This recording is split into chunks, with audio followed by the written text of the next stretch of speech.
மாடுகளுக்காக bedroom போல வசதிகள்.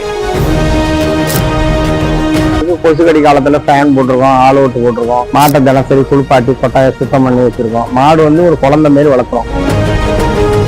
சாணத்தை வைத்து பணத்தை வளர்க்கும் மிரட்டல் விவசாயி. அனைத்து மாட்டுல இருந்து கிடைக்கிற உரங்களை வச்சு விவசாயம் பண்றோம். வயலுக்கு உரமா சாணி உரமா போடுறோம். மாத்தி யோசிச்ச பின்னணி. எல்லாரும் என்னோட வேண்டுகோள், இயற்கை விவசாயத்துக்கு எல்லாரும் மாறி வரணும். நோயற்ற வாழ்க வாழலாம்.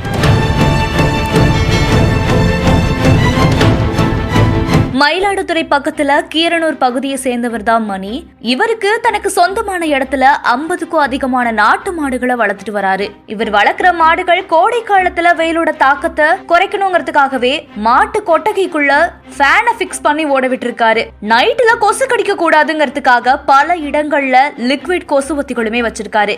அது மட்டும் இல்லாம பிள்ளை மாதிரி செல்லமா வளர்த்துட்டு வர தன்னோட மாடுகளை பாத்துக்கிறதுக்காகவே 10க்கும் அதிகமான பணியாளர்களையுமே வேலைக்கு வச்சிருக்காராமா. மாடுகள்ல இருந்து கிடைக்கக்கூடிய சாணம், கோமியம் இது எல்லாத்தையுமே சேவ் பண்ணி இயற்கை உரமாக்கி தன்னோட சொந்த நிலத்துல இயற்கை உரத்தை யூஸ் பண்ணி நிறைய வகையான பாரம்பரிய நெல் வகைகளை பயிரிட்டு வராரு. சாணத்தை வச்சு பஞ்சகாவியா சாணம், நெய், வாழைப்பழம், தயிர், சக்கரை, பால் இது எல்லாத்தையுமே ஊற வச்சு 40 நாள்ல பஞ்சகாவியாவை இவரே தயாரிச்சு தன்னோட நிலத்துல யூஸ் பண்றாராமா. தன்னோட நிலத்துக்கு தான் வளர்க்குற மாடுகள் மூலமா கிடைக்கக்கூடிய இயற்கை உரத்தை வச்சு நெல் விவசாயத்தையுமே செஞ்சுட்டு வராரு. இது வரைக்கும் அவர் கெமிக்கல் உரத்தை யூஸ் பண்ணதே இல்லைன்னு சொல்லியிருக்காரு. ஃபுல்லாவே இயற்கை உரத்துல இருக்கக்கூடிய வெள்ளை, கரும்புருவை, மாப்பிள்ளை சம்பா, கருப்பு கவுனி, சீரக சம்பா இப்படின்னு பல வகையான பாரம்பரிய நெல்லை பயிரிட்டு அறுவடையும் செஞ்சு அதை அரிசியாக்கி அந்த அரிசியை தானே விற்பனை செய்யறதுனால மயிலாடுதுறை, திருவாரூர், தஞ்சாவூர்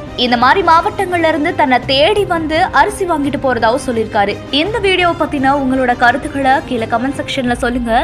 இந்த மாதிரி நிறைய இன்ட்ரெஸ்டிங்கான வீடியோ பார்க்கணும்னா நம்ம பிகைன் விட்ஸ் பேஜை ஃபாலோ பண்ணிக்கோங்க.